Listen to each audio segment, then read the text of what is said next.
young. Tyra, You guys need to express we're tired of all your bitching out there.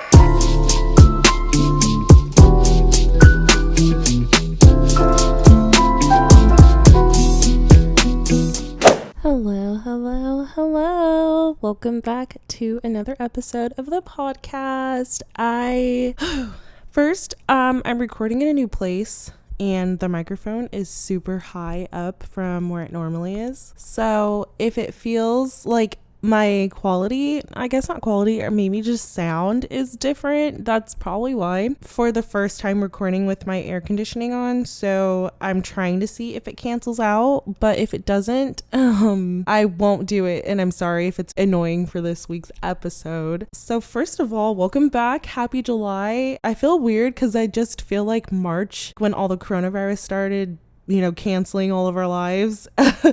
I just feel like that kind of like time stopped almost, and it just feels like we're stuck in like the month of coronavirus. It doesn't feel like we went from May to June to July. It just feels like we went through like 1-3 period of just coronavirus, and it is weird to see the way that the world shapes when basic things that we consider basic, like our jobs or school or just the way that we interact with other people at the grocery store, all of these little things affect the way society operates.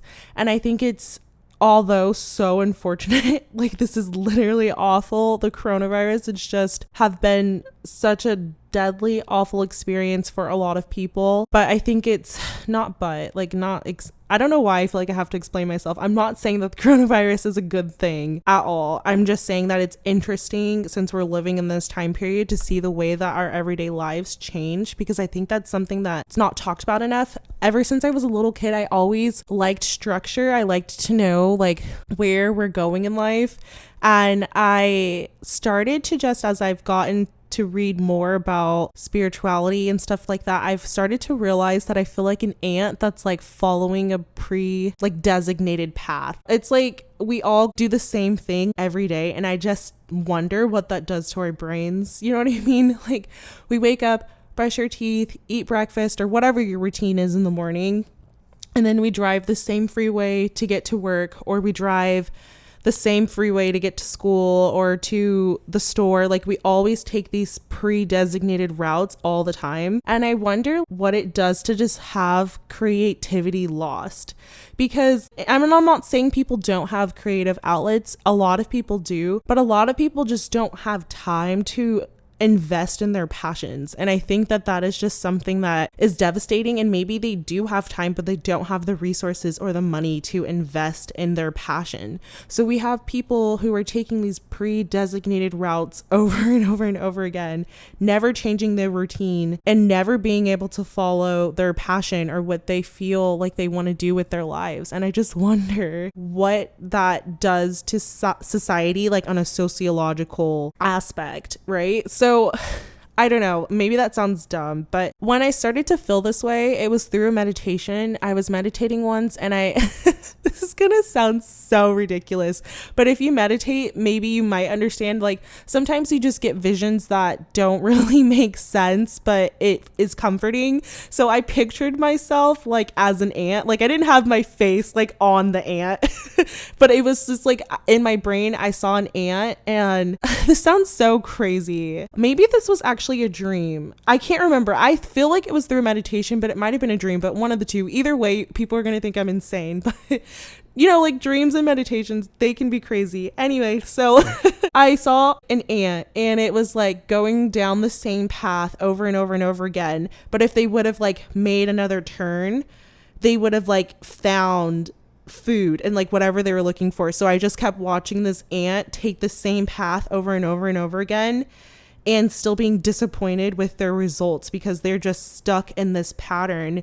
And sometimes the pattern was through like other ants blocking their way of seeing the other path. And I always, for some reason, pictured that as like all of our blockages, all of the things that hold us down. I know I'm talking about ants and I sound crazy, I realize, but just hear me out. But like, so like sometimes, I would see the ants in my like vision or my dream, and like other ants would be going on the same path as them, so it would kind of block their way of seeing other opportunities, if that makes sense. So they were kind of blocking the way to the food, because this ant in my head that I'm watching was following everybody, all the other ants, and was just thinking like, this is normal, this is what we're supposed to do, instead of like branching out and like thinking for yourself. I also realized I've been yelling this whole time because I feel like I'm not close to the mic, and then I just looked over at my recording and it shows the wavelengths and it looks like I'm screaming, so I'm sorry. I don't know why I have so much energy today. That's rare. If you know me, you're like, what? Because I hardly ever want to wake up. It's a mental thing. Anyway, I'm sorry. I was talking about ants. So basically you had like the group of ants that was blocking that path to that food. So you're kind of just following the other ants. And you know, like ants travel in like a choir. I don't know, like a choir. What? They travel in like a band. You know what I mean? Like they travel in a pact and on the same little route. And you hardly see any kind of detour unless they're looking for something for themselves, if that makes sense. So if you're just following all the other ants, you don't think that you going to work every day, you doing the same thing, going to the same stores, buying the same thing doesn't allow your brain to have any type of fun, I guess, but it's not allowing your brain to have any kind of creative choice. Everything just feels premeditated. And I wonder how society would start feeling if we started doing things that are different than what we typically do every single day. So I felt like through the coronavirus, this was a time for people to shake up their routines, because you're forced to be in quarantine, you're forced to work through quarantine, you're forced to find employment, you're forced to figure out how to work unemployment. There's so many different things that we typically wouldn't be doing if we weren't going through a pandemic. And I'm interested to see if anyone's patterns shifting, if they're making new decisions or new investments at this time, how that's working for them, because I wonder what it's like to just have your entire world shaken up, and how everybody is different, and how this is a time where we're all kind of figuring out who we live with, who we're friends with. We have a lot more time to be on social media. A few of us, I'm not speaking in a generalized way, but even a lot of stores are closing early. So I just feel like people have at some point had a little bit more time to really look at, this is what I keep my room like, or this is what I eat every day. I feel like we might have had a little bit more time to really figure out who we are as a person. And I don't know, I just wanted to bring attention to this like shift, because it's important. Like, I feel getting to know yourself, we are so busy by capitalism and like greed and profit that we work for these companies for actual pennies when you really think about it. Like, we basically sell our entire day, and you make $13 an hour, noon to 5. Let's just go with that. And you're working and you get $13 an hour. You're basically saying like, this huge time block of my day, of my 24 hours is going to be worth $13 an hour. And it's not like you have a choice. It's not like you can like, I want 20 or I want 30. People have to take the jobs and opportunities that they're given to survive. And it's a fucked society. It makes me sick thinking about all of these corporations and companies making millions and billions of dollars, while people are basically saying my time away from my family, away from my mind, away from my creative outlets, away from discovering who I am, away from spending time with my parents or friends is worth $13 an hour. All the travel, all the gas, all the stuff that goes into expenses is worth this short amount of time. And I'm not saying people don't have jobs that they love to do and are passionate about. I just feel like a lot of people may relate to this, that they are working in jobs and like, or even have college degrees a lot of the time, and they're not being able to get jobs that are fulfilling their passion. And I feel like, not to act like I'm a hunter-gatherer lifestyle, but I was a history major for like a small portion of my time in college. Like, that's what I thought I wanted to do, was be a history teacher. And I remember we were always comparing like a foraging lifestyle to a more civilization, sorry, more of the building of towns and small cities and small tribes and stuff like that versus living in a forager lifestyle. That was like so we were always told to like compare foragers to like a civilization society and what their downfalls would be and what their advantages would be. So in my head, sometimes I feel like I'm always playing that game with society. Like, let's say you work at like Target. So you're giving Target 1 hour of your day for $13 an hour. So you're kind of, I'm not saying that like, because I worked retail. Like, I understand that like you are dealing with new customers every day. You get new inventory every day. You engage with different in customer service or whatever you do. Like, there's different little objects that kind of shape your day, right? It's not like you're just sitting there like a robot doing the absolute same thing every day. There's things that are changing, every single day within your day. But I think a lot of people aren't aware of that. So they just think I'm going to this job for this amount of time and I'm doing this job. And there's no sense of awareness or mindfulness or They don't look at it as a way to get to know who they are because they're working for someone else, right?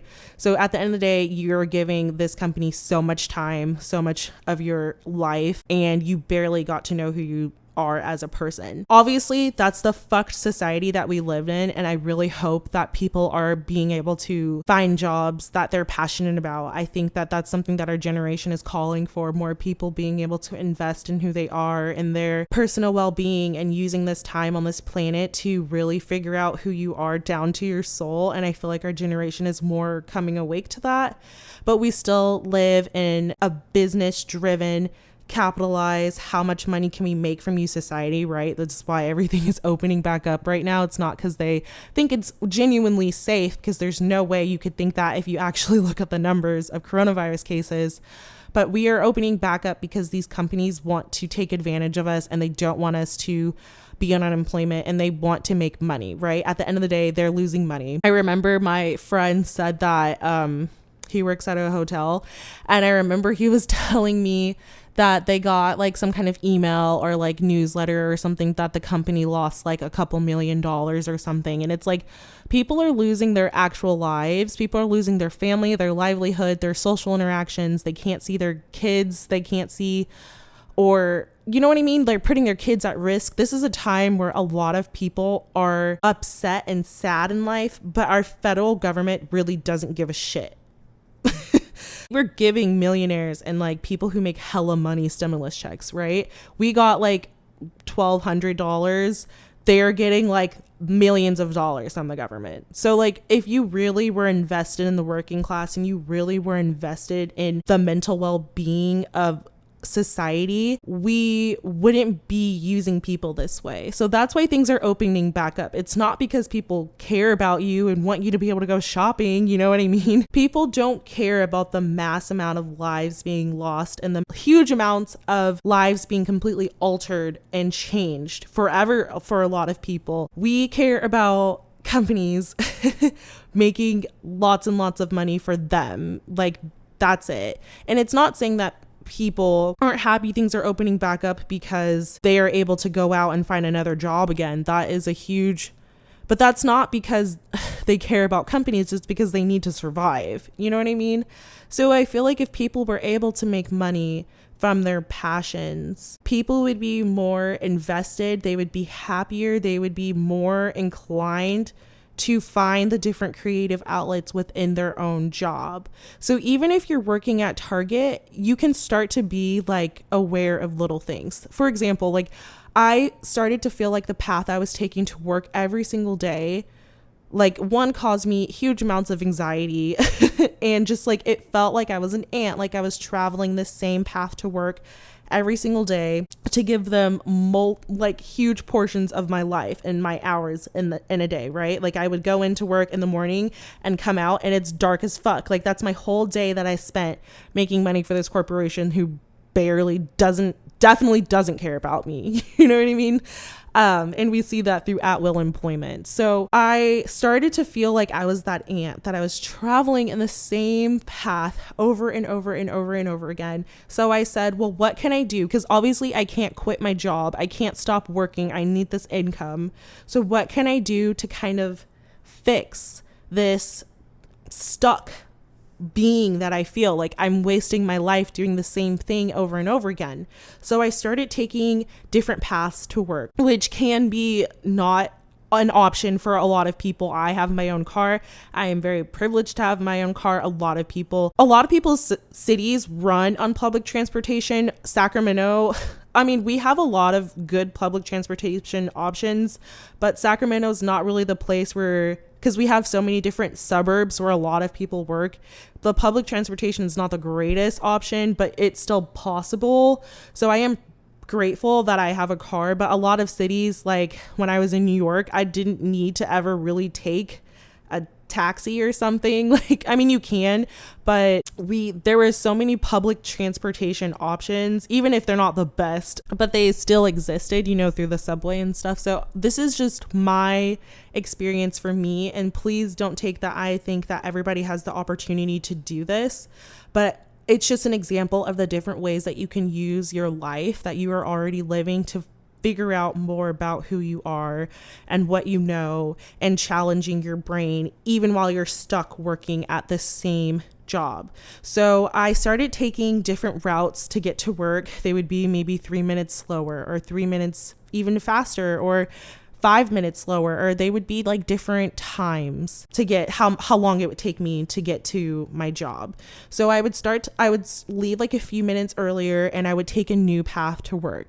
And sometimes that new path would bring me more anxiety. I don't know the street. I don't know this road names. I'm fully relying on my GPS. It kind of challenged me to think of a new way to navigate in the world. So I started to kind of take new streets. I started to maybe like after I kind of got the routes down, I started to kind of intermix them just to like change up something that is in my control. Like clearly I can't quit my job and discover all of my passions and just dive into my passions.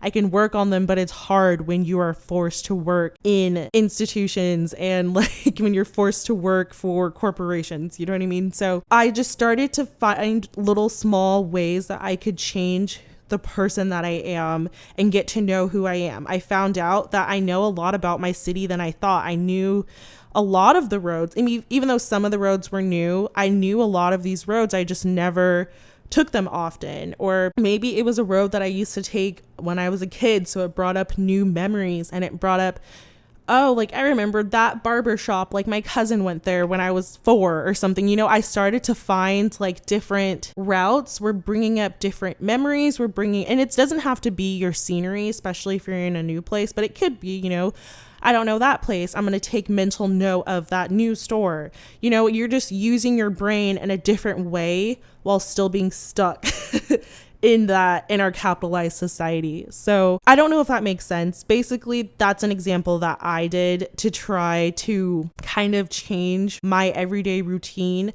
so that I didn't feel like I was constantly following the status quo, because I just feel if you maybe take a new path to get to work, you might find a new job that's hiring. You might see like a now hiring poster and you will apply there, and you might be able to, work through your passions. I remember when I went vegan, I really wanted to work for or do something or be a part of something vegan related, and something that was allowed, more marginalized people to have roles and an actual voice within a company that's ethical, in my opinion. So that was always like my dream. And so since I just started my Twitter and just started following more people and tweeting out my opinions, something that I just changed one day. Like I just decided I want to go vegan. Like, let's do it. This one choice completely changed my life. Like I've met so many friends. I have helped so many people stop eating animals just from like one little switch that I had. And I'm a Taurus, so I feel like everything is really calculated for me. Even if I don't know it, my brain just likes stability. It thrives in stability. I don't really like change. So taking like different routes and stuff to get to work, I didn't like that. And it really messed with my fixed little earth sign vibes where I move very slowly throughout the world. But I started to kind of realize that just doing one little small thing can really potentially bring so many adventures. And sometimes I think people think you have to have this big change in order for something to be worthwhile, or in order for something to be worth it to you, it needs to be like this huge change. I see this a lot of times in my activism when it comes to veganism. People don't really want to do something unless it will dramatically change something. And that's why it's really hard for people to stay on top of topics that they might care about, because if they don't see immediate change, it's really hard for a lot of people in society to stick with that topic. Like, they need to see some type of extreme radical change in order for it to be worth it to them, for them to invest in their health or invest in their time into like different topics. And it doesn't mean that they don't care about it. It just means that their brain just works differently. It doesn't mean that they hate or like are less passionate, or I guess I don't know the right word. I'm not trying to say people who think this way are bad people. It's just a lot of people need that constant like gratification in the world, and that is just not something that this planet really works for and strives for. So it's hard to get people to stay on top of things, especially when we're constantly getting new information all the time through social media. Anyway, so I understand that like maybe you taking a new route to work did nothing for you, but like if you really think about it, did it not do anything? Did it not bring up some type of different emotion? Even if you were just excited to take a new route, that's a new emotion attached to a new place that you just created in your brain. And I feel like there's beauty in that, but most people might not. They might need that, like, I took this new route to get to work and it didn't do anything for me, or it didn't give me a big enough reaction. Like, I didn't meet the love of my life on the way there. I didn't win $1 million. I didn't find a new job. It just wasn't a big enough reward for me. And there are different self-care things that this can do, because this is like a form of self-care, right? Everybody's different. So if someone needs that instant validation, I don't think of them as bad people. That's just the way that their brain works. I think that if you go back to like a foraging lifestyle, which I'm not an expert in, I'm just putting that out there. But if you maybe, and it's not like, I mean, okay, think of it as like if you're going out and you're really searching for food in, you know, like the general areas maybe where there might be like a berry plant or like something. You know what I'm just saying? Like, it's dumb. I know I'm using like the most basic examples, but if you went out and you got a reward, that instant form of gratification feels good. It like sends endorphins or something, maybe probably to your brain where you feel good. And that's that type of reaction that you need in order to stimulate that part of your brain. So I don't think that it's necessarily a bad thing. There are different forms of self-care for people who work differently in their minds. Like, for example, I think yoga is a really good form of self-care that also builds endurance and strength and patience for people who may need that instant validation. Because if you just do one day of yoga, your bones might, you know, you might feel something in your body, you might pop a new bone. It might be that instant gratification that people who need, you know, constant stimulation and constant like validation might need in order to have some type of self-care that works for them. So I don't want people to feel like if your brain needs like things to move very fast, that's valid in my opinion. For me, I feel like I can find validation and happiness in small things. Like if I order a new book and I really like that book, that's like good enough for me, versus someone who'd be like, I need a new job. I need this to happen now. Like, I can't wait for a book to get here. Like, I can't wait to learn a language, or I can't wait to learn how to do tarot, or I can't read. You know what I mean? Like, they move a lot faster than me. And I think both forms are valid. And I think there's people in the middle. It's like on a spectrum. Sorry if you like completely lost me. I know I'm like going off on a tangent and I've talked about so many things, and this is not typically something that I would talk about, but I felt when I was thinking about what I wanted to record for this week's episode, I felt it was important to talk about the coronavirus, because the last video that I've made about the coronavirus was before, we went into lockdown and before we lost so many more lives. So I felt like it was important for me to update my feelings on the coronavirus, but also I just didn't want to just spit out facts about the coronavirus. Even though I do think that that's important, I just felt like I wanted to do something different because everything has been so negative, and I understand that. Like I said, we live in a world that takes advantage of people and their lives and doesn't value them, and that is so heartbreaking, and it is a call for, anger and outrage. So all the negative, I don't even want to say negative, just actual factual shit that's out there about how people just disregard the lives of other people, that's all valid information.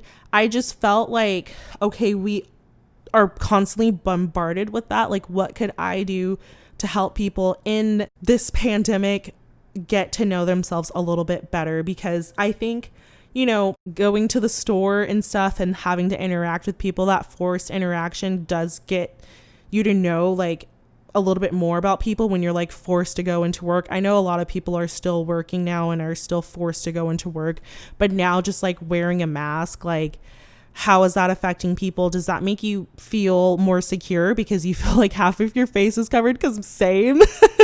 But like I just feel like this is a time where I just wanted to call for people to really look and see how, when your life is shaken up so drastically, how do you respond? What kind of person are you? What do you like to do? How does your brain work? How are you responding to all of this negativity in the world? What do you feel like you can do to help? What do you like to do? I'm just asking different questions because different people are needing different types of examples because, everybody's so different. But I just feel like, what are your passions? What are you good at? What do you not like? What do you need to get rid of? What do you need to invest in? Or what do you need to buy? Or do you need a first aid kit? Like, people are thinking differently, and I just want to call for mindfulness, I guess is the word.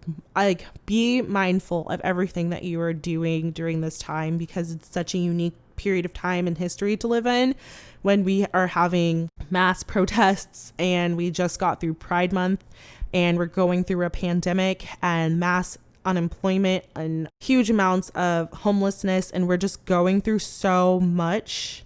What are you doing for yourself to make sure that you're going to be okay through all of this? Because I feel like sometimes at the end of the day, you have to take that happiness into your own hands, because a lot of times healthcare professionals, and I'm not saying this is a generalization, a lot of people can go to their doctor and maybe get certain medications, or they might get certain tips from a dietitian or something like that'll help them improve their mental and physical well-being. But I think a lot of people don't want to have the time to a lot of times go to the doctor, or they have shitty ass healthcare, or they just, whatever reason it may be, where you have to also try to invest in your own well-being.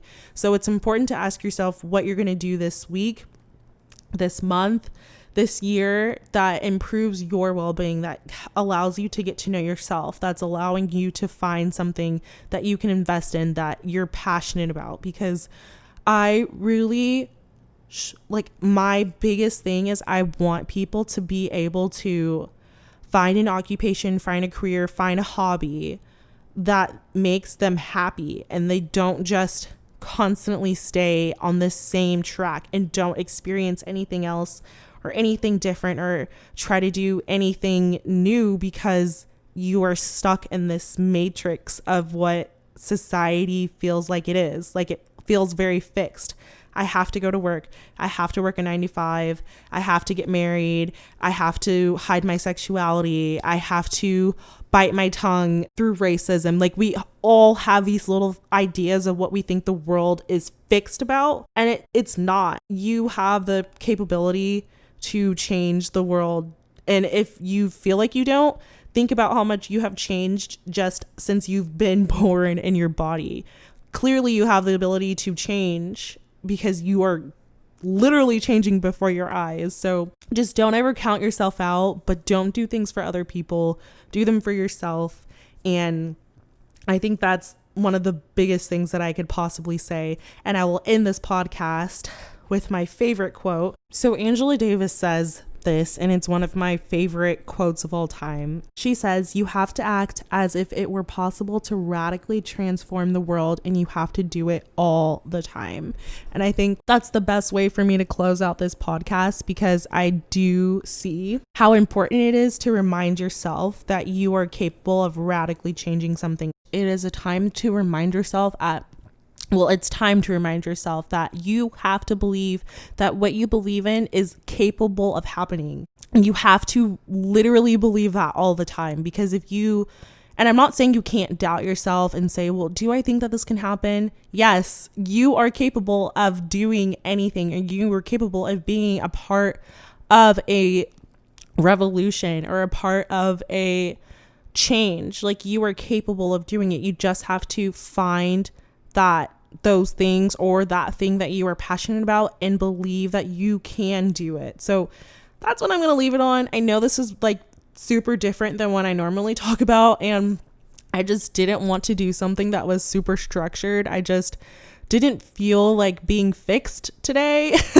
I just wanted to put something out that I was on my mind and that I was thinking about and thought people might resonate to it. But if you don't, like I say in every episode of my podcast, if this wasn't the episode for you, there might be a different episode that is for you. So I hope you guys enjoyed this, and you can follow my podcast on Twitter and Instagram at Kombucha Hour. And yeah, I hope you guys enjoyed this episode, and I will see you guys in my next episode. Bye.